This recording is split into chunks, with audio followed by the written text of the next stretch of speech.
नमस्कार, लोकमंच न्यूज देख रहे हैं आप। मैं हूं आपके साथ सुरभि राजपूत। बुलेटिन की शुरुआत करते हैं और सबसे पहले बात करते हैं अहम खबर की। माफिया जॉन मुख्तार अंसारी को लेकर यूपी सरकार ने अब तक की कार्यवाही का डाटा जारी कर दिया है। जारी डाटा के अनुसार मुख्तार अंसारी पर उत्तर प्रदेश में 52 मुकदमे दर्ज हैं और साथ ही 15 विचाराधीन मुकदमों में मुख्तार को जल्द सजा दिए जाने का भी प्रयास किया जा रहा है। तो वहीं मुख्तार अंसारी के बिहार के शहाबुद्दीन गैंग से भी संपर्क किया है। उत्तर प्रदेश सरकार के द्वारा मुख्तार अंसारी पर कार्यवाही के डेटा के अनुसार मुख्तार अंसारी और उसके गैंग की 192 करोड़ से ज्यादा की संपत्तियों के जब्तीकरण और ध्वस्तीकरण की कार्यवाही की गई है।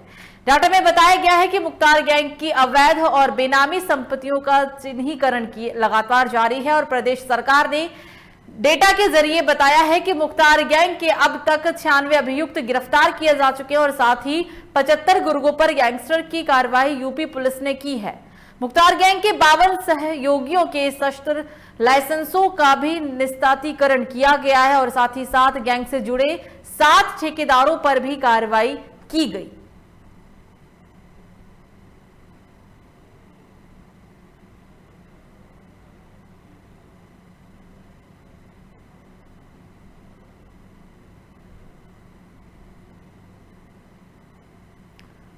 तो आपको बता दें कि अब यूपी पुलिस जो है, बांदा पुलिस जो है वो रोपड़ जेल से लेकर मुख्तार अंसारी को यूपी के लिए निकल चुकी है। आपको बताते चले कि कल जैसा कि 16 से 18 घंटे की समय अवधि को पूरा कर पुलिस रोपड़ जेल पहुंची थी और उसके बाद मुख्तार अंसारी को लेकर बांदा पुलिस निकल चुकी है यूपी के लिए।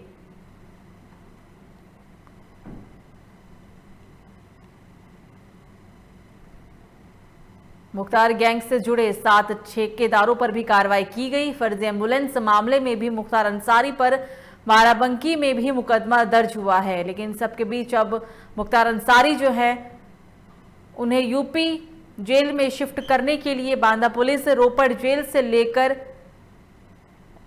अपने साथ ले गई है।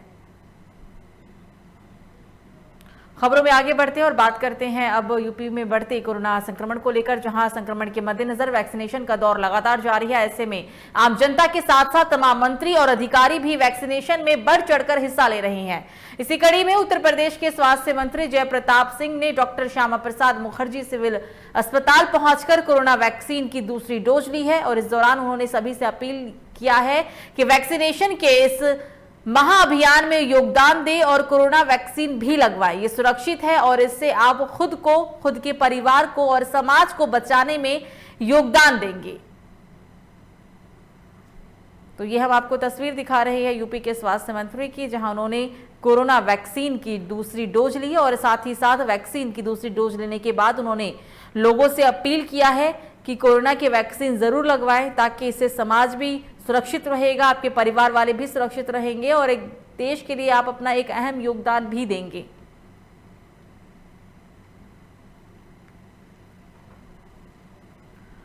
तो वहीं प्रदेश के ऊर्जा मंत्री श्रीकांत शर्मा ने मंगलवार को कोरोना की वैक्सीन की पहली खुराक ले ली। आपको बता दें कि श्रीकांत शर्मा सुबह 9 बजे पार्क रोड स्थित श्यामा प्रसाद मुखर्जी सिविल अस्पताल पहुंचे, जहां कोरोना वैक्सीन का पहला टीका उन्हें दिया गया।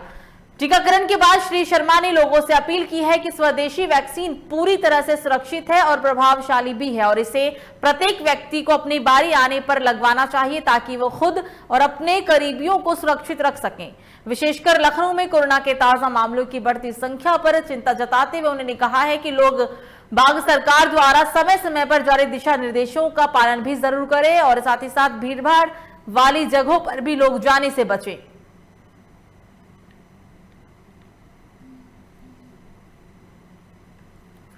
कोरोना के बढ़ते संक्रमण को देखते हुए अब फिर से मेरठ रेंज में 2020 वाली व्यवस्था लागू की जा चुकी है, जिसमें जिले में अब आगामी 3 दिन तक बिना मास्क वालों के खिलाफ पुलिस अभियान चलाएगी।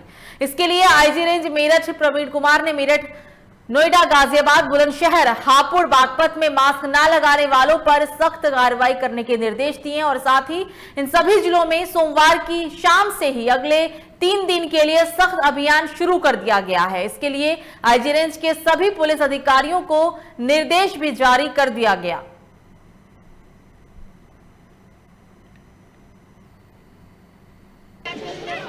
जैसा कि आप लोग अवगत हैं, इसमें हमारी सरकार ने पुनः दिशा निर्देश दिए हैं और उच्च अधिकारियों की तरफ से हम लोग को भी निर्देश आया है हर चौकी क्षेत्र, थाना क्षेत्र में अब लोगों को जागरूक भी करना है, उनके खिलाफ कार्रवाई भी करना है जो इस जागरूकता अभियान में साथ नहीं देंगे या जो कोरोना की गाइडलाइंस को नहीं मानेंगे।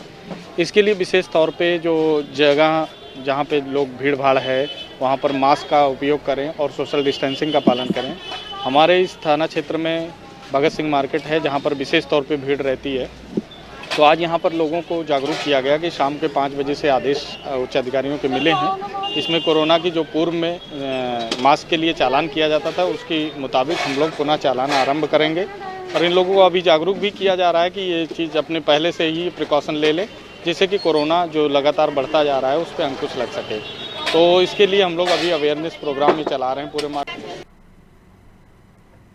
तो वहीं कुंभ नगरी हरिद्वार में महाकुंभ का आगाज आधिकारिक तौर पर 1 अप्रैल से शुरू हो चुका है। आपको बता दें कि धर्मनगरी हरिद्वार में श्रद्धालु लगातार आ रहे हैं। तो वहीं अखाड़ा की पेशवाई धर्मनगरी हरिद्वार में प्रतिदिन कोरोना संक्रमित के मामले भी सामने आते जा रहे हैं। अभी तक सन्यासी साधु संतों की पेशवाई निकाली जा चुकी है, जबकि आज बैरागी साधु संतों की पेशवाई धर्मनगरी हरिद्वार में निकलेगी, जिसके स्वागत के लिए हरिद्वार की जगह जगह नगरवासी इकट्ठा होकर साधु संतों का स्वागत करेंगे।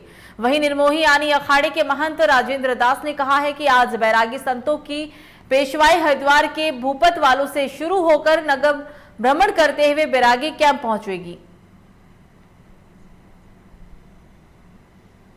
विशेष में जैसे कि कुंभ मेले में स्नान होता है हनुमान जी का, तो जो है हनुमान जी का जो स्वरूप है वह कल तीनों अखाड़ों के इष्ट देव को एक आगे दल समूह बना के और हम लोग जो है जाएंगे, तो जो है आगे इष्ट देव हनुमान जी रहेंगे और इसके बाद जो है जगत गुरु रहेंगे, खिलाड़ी रहेंगे, बैनर रहेगा, ध्वजा पताका रहेगा और साजो सज्जा के साथ जो भी आचार्य महामंडलेश्वर जगत गुरु है और भगवान का नाम लेते हुए कल जो है प्रस्थान करेंगे और वो जो है सब देखने को मिलेगा। विशेष में जैसे कि कुंभ मेले में स्नान होता है हनुमान जी का, तो जो है हनुमान जी का जो स्वरूप है वह कल तीनों अखाड़ों के इष्ट देव को एक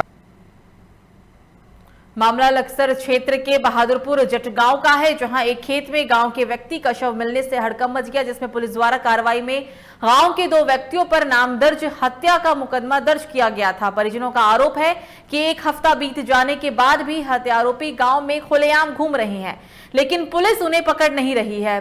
परिवार ने पुलिस पर सवाल उठाते हुए कहा है कि मुकदमा दर्ज होने के बाद भी पुलिस उन्हें गिरफ्तार क्यों नहीं कर पा रही है। क्या उन लोगों के ऊपर किसी राजनीतिक पार्टी का हाथ है?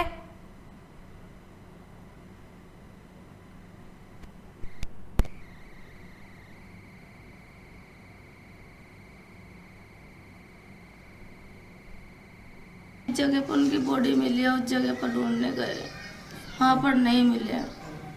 फिर उस पर क्या नाम उस तक कई दिन बाद उसकी बॉडी मिली है वहाँ तक। उस जगह पर हमने कई चक्कर मारे, मेरे जेठ के बच्चों ने भी, मैंने भी, फिर वहाँ पर कोई नहीं मिला। 9 बजे के लगभग उन्हें उनकी लाश वहाँ पर मिली है। प्लान की पुलिस में कोई देर नहीं कर रही कार्रवाई।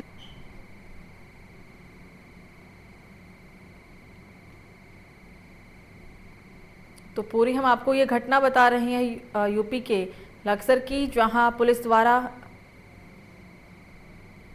उत्तराखंड के लक्सर की हम आपको ये पूरी घटना बता रहे हैं। आपको बताते चलें कि पुलिस द्वारा कार्रवाई में गांव के 2 व्यक्तियों पर नाम दर्ज कर हत्या का मुकदमा दर्ज किया गया था। परिजनों का आरोप है कि 1 हफ्ता बीत जाने के बाद भी हत्यारोपी गांव में खुलेआम घूम रहे हैं, लेकिन पुलिस उन्हें नहीं पकड़ रही है। परिवार ने पुलिस पर सवाल उठाते हुए कहा है कि मुकदमा दर्ज होने के बाद भी पुलिस उन्हें गिरफ्तार क्यों नहीं कर पा रही है। साथ ही साथ इस दरमियान परिजनों ने साफ तौर पर कहा है कि क्या उन लोगों के ऊपर किसी राजनीतिक पार्टी का हाथ है, जिसकी वजह से ही पुलिस ने मामला तो दर्ज कर लिया है लेकिन अभी तक उन्हें गिरफ्तार नहीं किया गया।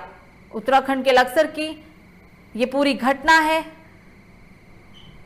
खेत में शव मिला था, हालांकि इस पूरे मामले में दर्ज तो किया गया लेकिन कार्रवाई नहीं की गई।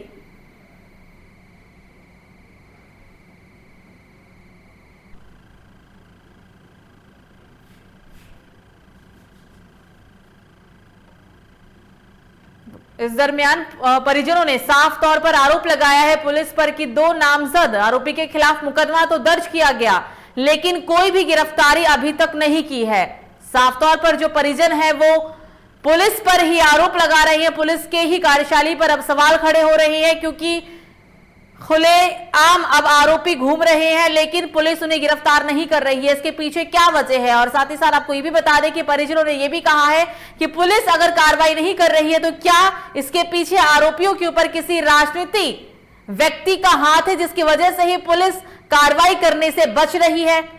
पुलिस ने मामला तो दर्ज कर लिया है 2 नामजद के खिलाफ, लेकिन गिरफ्तारी नहीं की गई और इसी को लेकर पुलिस के कार्यशैली पर भी सवाल खड़े होने लग गए हैं कि मुकदमा दर्ज किया गया तो फिर आखिरकार गिरफ्तारी क्यों नहीं की गई।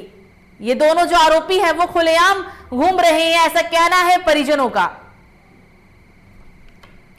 गांव के 2 व्यक्तियों पर हत्या का आरोप लगा था।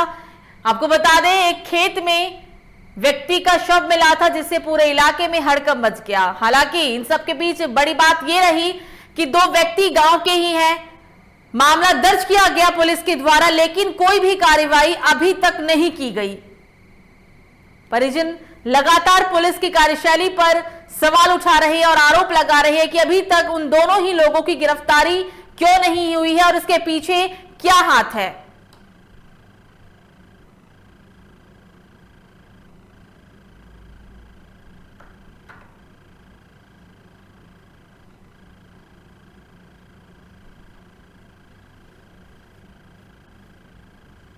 और इस खबर पर ज्यादा जानकारी के लिए हमारे साथ फोन लाइन पे हमारे संवाददाता मौजूद हैं। परिजन के घर से ही हमारे संवाददाता मौजूद है लाइव, मोहित लक्सर से। मोहित, आप उनसे बात करने की कोशिश करें, क्योंकि लगातार परिजन आरोप ये लगा रहे हैं कि दोनों व्यक्ति खुलेआम घूम रहे हैं गांव में। हालांकि पुलिस ने मामला तो दर्ज किया, लेकिन कार्रवाई क्यों नहीं की गई? जी सुरभि, आनंद जी बात करिए। जी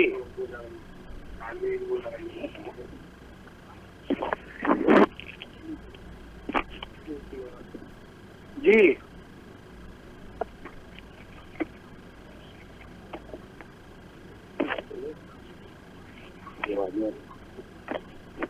जी मोहित जी, आप उनसे बात करें और पूछें कि पुलिस ने अभी तक कार्रवाई क्यों नहीं की है, इसके पीछे क्या वजह है, क्योंकि दोनों आरोपियों के खिलाफ मामला तो दर्ज किया गया, लेकिन कार्रवाई से पुलिस क्यों बच रही है? मोहित जी, सवाल पूछे आप उनसे बातचीत करें, पूरी घटना क्या पीछे वजह रही है और पुलिस की कार्रवाई क्यों नहीं देखने को मिल रही पूरे मामले में? जी आनंद जी, आप हमारे चैनल को बताइए क्या घटना घटी है, क्या नहीं घटी है। ये दिनांक 26/3/2021 को मेरा छोटा भाई सुशील कुमार शाम 6 बजे अपनी पत्नी को ये कहते गया मैं घंटे में आ जाऊंगा घर, लेकिन वो घर नहीं लौटा। तो 2600 घर नहीं लौटा, 2700 घर नहीं लौटा, 2800 घर नहीं लौटा, 2900 घर नहीं लौटा। हमने 30 को भी नहीं लौटा। हमने उसके संभावित ठिकानों पे उसको काफी तलाश किया, वो हमें नहीं मिल पाए। हमने उसकी गुमशुदगी दर्ज कराई ऑनलाइन, जो थाना आजा पर पंजीकृत है। उसके उपरांत हमें जानकारी मिली कि 31 तारीख को देसी शराब के ठेके से 100 मीटर की दूरी पे आगे चल करके एक खेत है भोली यादव का, वहां पर उनकी एक व्यक्ति की डेड बॉडी मिली है। हम जाकर के देखते हैं, हमने उसके कपड़ों से पहचान की। उनके सिर में सिर में काफी छोटे थी, उनकी जीभ बाहर थी, उनकी आंखें फूली हुई थी, जिससे लगता था उनकी हत्या किसी ने कोई जोरदार वजनदार चीज सिर को मार करके की है। हमने पुलिस की उसमें उसका पोस्टमार्टम कराया है और हमने नाम से रिपोर्ट भी ली, जिनसे हमें खतरा बना हुआ है। और हुजूर आज तक भी पुलिस में बदमाश जो हत्यारोपी है वो बाहर घूम रहे हैं, खुलेआम घूम रहे हैं, जिनसे मुझे और मेरे छोटे भाई की पत्नी को, उनके बच्चों को अपनी जान मारना खतरा बना हुआ है। ये लोग कभी भी मौका पाकर कोई भी वारदात को अंजाम दे सकते हैं, जिससे हम डर के साए में हैं। जी आनंद जी, आपने कई प्रशासन को वार्ड लगाई इसके लिए? मैंने अपने संबंधित थाना कोतवाली पथरी कोतवाल साहब को तहरीर दी, जिन्होंने मेरा मुकदमा पंजीकृत किया। मुकदमा प्राप्त संख्या 124/21 अंतर्गत धारा 302/201 IPC में पंजीकृत है। और जब भी मैं जाता हूँ तो कोतवाल साहब यही कहते हैं कि जांच चल रही है, जांच चल रही है। ऐसा क्या कारण है कि जो हत्यारोपी है अभी पुलिस की गिरफ्त से बहुत दूर है? उसमें जो हत्यारोपी है, नंबर 1 तो उसमें जेल का सिपाही है, जो जेल में है और जिसको पुलिस काफी कोऑपरेट कर रही है। और उसके पिताजी होमगार्ड में हैं, जो वो भी पुलिसधारी हैं। इनमें कहीं ना कहीं पुलिस का पक्ष दे रही है, इस कारणवश इनकी गिरफ्तारी नहीं हो पा रही। इससे पूर्व इन्होंने मेरे 24/2020 को मुझ पर जानलेवा हमला किया था और जिसका मुकदमा आज थाना आजा पर पंजीकृत है, लेकिन आज तक उन्हें कोई अरेस्टिंग नहीं की गई। जी आने के आपको प्रशासन से क्या मदद चाहिए? मैं चाहता हूं कि हत्यारों भी जेल में अंदर हो और निष्पक्ष इसमें जांच हो, क्योंकि मेरे भाई का मर्डर हुआ है और उसके छोटे छोटे बच्चे हैं और जो अपने डर के साए में है, मैं भी डर के साए में हूँ और हमें हमारी जान माल की सुरक्षा भी कराई जाए। जी जी सुरभि। मोहित जी, उन्होंने बोला कि एक उसमें जेल में सिपाही है, जैसा कि उन्होंने अभी जिक्र किया, तो पुरानी रंजिश की वजह से ये पूरा हत्याकांड को अंजाम दिया गया था, या फिर वो कैसे कह सकते हैं कि उन्होंने ही मर्डर किया था और उनके पीछे किसी पुलिस वाले का ही हाथ है? क्योंकि उन्होंने साफ तौर पर आरोप लगाते हुए कहा है कि पुलिस वालों को ही बचाने की कोशिश कर रहे हैं, जिसकी वजह से अभी तक गिरफ्तारी नहीं की गई है। जी सुरभि, जो मृतक का लड़का है उन्हें जो हत्यारोपी के साथ जो मृतक है उन्हें देखा गया था लास्ट टाइम पे जी। तो लड़के द्वारा जो मृतक का लड़के द्वारा बताया जा रहा है कि मेरे जो पापा है इनके साथ गए हैं, उसके बाद से वे लापता है। उसके बाद 31 अक्टूबर उनकी डेड बॉडी मिल चुकी है। इन्होंने ये भी कहा कि उन लोगों को खतरा भी है, परिजनों को खतरा है उन दोनों व्यक्तियों से, क्योंकि कहा है कि हमें डरा रहे हैं, धमका रहे हैं। तो क्या ऐसा भी कुछ देखने को मिला था, या फिर क्या डराने धमकाने का मामला सामने आया था इस पूरे हत्याकांड के बाद? इन लोगों का ये कहना है कि हमारे भाई का मर्डर हो चुका है, उसके बाद भी हत्यारोपी खुलेआम गांव के अंदर घूम रहे हैं। क्या कल को हमारा भी मर्डर हो सकता है जब हत्यारोपी खुलेआम इस गांव के अंदर घूम रहे हैं? उनका ये कहना है, इसलिए वो डर के जिस में जी रहे हैं। बिल्कुल, मतलब साफ तौर पर पुलिस वालों का ही पक्ष ले रही है। शायद यही वजह है कि कार्रवाई से पुलिस बचती नजर आ रही है इस पूरे हत्याकांड में। जी। और साथ ही साथ आरोप ये भी लगाया गया है कि क्या पता गिरफ्तारी के पीछे ये भी हो सकता है कि उनके ऊपर किसी राजनीतिक पार्टी का हाथ है।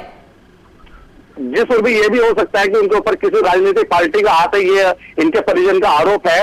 ये बता रहे हैं कि जब हत्यारोपी लगातार पुलिस की गिरफ्त से बाहर लगातार बाहर है, तो क्या उनके ऊपर राजनीतिक पार्टी का हाथ हो सकता है किसी भी? मतलब ये सिर्फ कयास लगाए जा रहे हैं कि हो सकता है कि कार्रवाई के पीछे ये भी एक वजह निकल कर आ सकती है।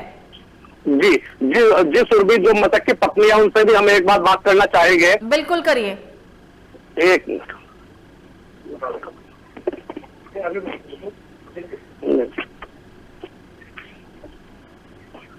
आपके साथ जो आपके पति के साथ हुआ है, ये हत्या आप कैसे अनुमान लगा सकते हैं कि उनके साथ हत्या हुई है उनकी? 26 तारीख को घर से रहे थे, किसी लौंगा लेकर गए थे उनको। फिर हम पूछने गए उनके घर अगले दिन, तो उन्होंने ये कहा है कि हमें नहीं पता। अच्छा, तो उनकी बॉडी कितने दिन बाद मिली है? 5-6 दिन बाद मिली है। 5-6 दिन बाद मिली है। तो अब आप प्रशासन के क्या चाहते हैं इसके लिए? मुझे इंसाफ चाहिए। जबकि प्रशासन तो केस दर्ज कर चुका है इस मामले में हत्या का। बच्चों को भी, मेरे परिवार को भी, मेरे बच्चे छोटे छोटे हैं, मेरे परिवार से भी, उनको भी, मेरे बच्चों को इंसाफ चाहिए। नहीं तो मैं अपने आत्महत्या कर लूँ बच्चों को ले। नहीं, इसमें आत्महत्या करने का तो कोई समाधान नहीं होने का ना। तो आप इसमें किससे गुहार लगाना चाहते हैं इंसाफ के लिए? मुझे इंसाफ चाहिए। जी सुरभि। जी मोहित, हमसे बात करने के लिए बहुत बहुत शुक्रिया। ये थे हमारे साथ मोहित चौहान, जिनकी हत्या हुई है। उनके परिजनों से जैसे कि उन्होंने बात करने की कोशिश की, इसमें यही सामने निकल कर आया है कि कहीं ना कहीं अगर पुलिस प्रशासन कार्रवाई से बच रहा है तो एक जो हत्या आरोपी है वो पुलिस का सिपाही बताया है, जैसा कि परिजनों का ये कहना है कि शायद कार्रवाई के पीछे ये वजह भी हो सकती है।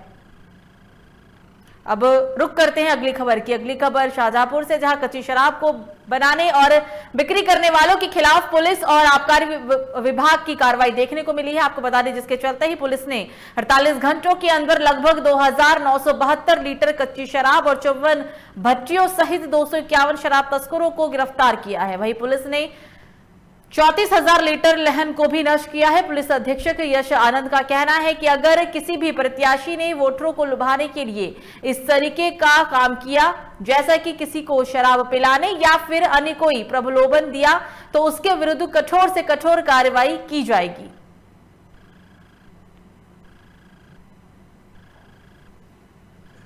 मौके पर और 19,000 लीटर करीब लाहन नष्ट किया गया। और इस प्रकार से एक बहुत बृहद कार्रवाई अवैध शराब का कारोबार करने वालों के विरुद्ध चल रही है और ये निरंतर चुनाव तक चलती रहेगी ताकि कोई अप्रिय घटना इसके कारण ना हो। दूसरा, जो प्रधान है उनको भी और जो प्रधान प्रत्याशी हैं उनको भी इस बात को। खबर फर्रुखाबाद से, जहां दो पक्षों के बीच जमकर हुई मारपीट का वीडियो वायरल हो रहा है। आपको बता दें कि वायरल वीडियो में गन्ना बंटवारे को लेकर गन्ना जूस बेचने वाले दो दुकानदार आपस में भिड़ गए। वहीं दोनों पक्षों में जमकर लाठी डंडे भी चले हैं, जिसकी वजह से कई लोग इस हमले में घायल भी हुए हैं।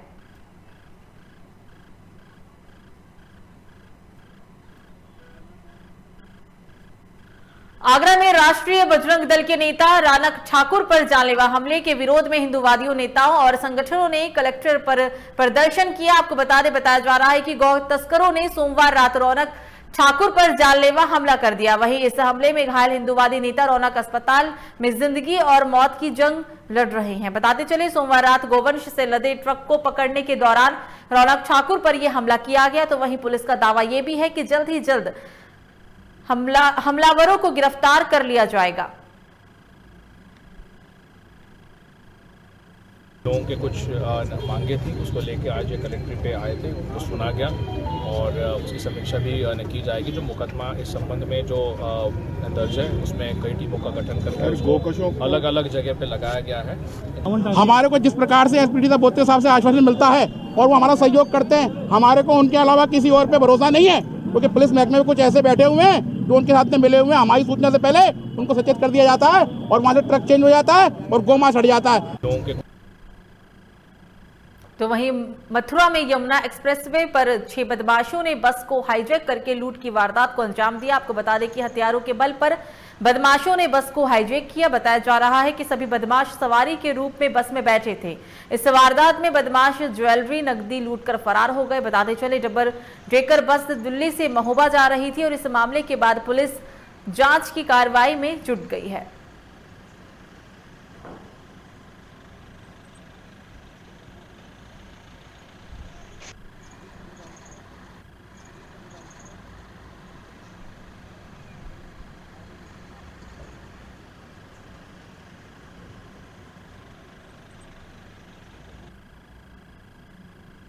तो वहीं यूपी के कुशीनगर में गैस सिलेंडर फटने से भयानक आग लग गई। आग में लाखों का नुकसान हुआ है। आपको बता दें कि कुशीनगर के जहटा बाजार थाना इलाके के मनसाचपर बाजार में सिलेंडर फटने की वजह से आग लगी। बताया जा रहा है कि गैस रिसाव की वजह से आग लगी है और देखते ही देखते सिलेंडर फट गया। वहीं इस हादसे के बाद इलाके में अफरा तफरी का माहौल बच गया। आग में मकान और दुकान धू धू कर जलते रहे। मौके पर पहुंची फायर ब्रिगेड की गाड़ियों ने कड़ी मशक्कत के बाद आग पर काबू पा लिया।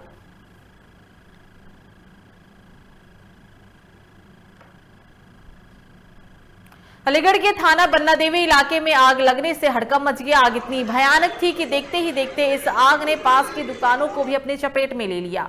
आग की सूचना मिलने पर दमकल विभाग ने गाड़ी मौके पर पहुंची और किसी तरह आग पर काबू पा लिया गया। वहीं दुकानदारों का कहना है कि एक व्यापारी ने गद्दे से भरी एक मेटाडोर मंगवाई थी, जिसमें अचानक आग लगने की वजह से दूसरी दुकान में भी भीषण आग लग गई।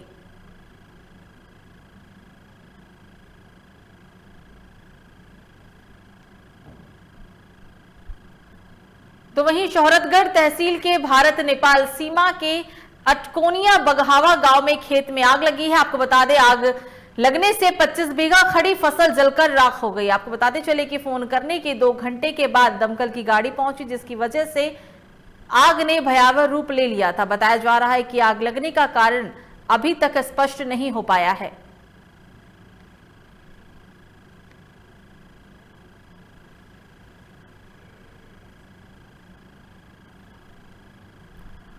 खबरों में आगे बढ़ते हैं और अब बात करते हैं कासगंज की, जहां ससुराल गए व्यक्ति की संदिग्ध परिस्थितियों में मौत हो गई। बताया जा रहा है कि मृतक जोगिंदर सिंह कासगंज जनपद के नगला उल्तफ का रहने वाला था। जांच करने पहुंची पुलिस ने मृतक के शव को कब्जे में लेकर पोस्टमार्टम के लिए भेज दिया है। तो वहीं पुलिस अब आगे की कार्रवाई में भी जुटी हुई है।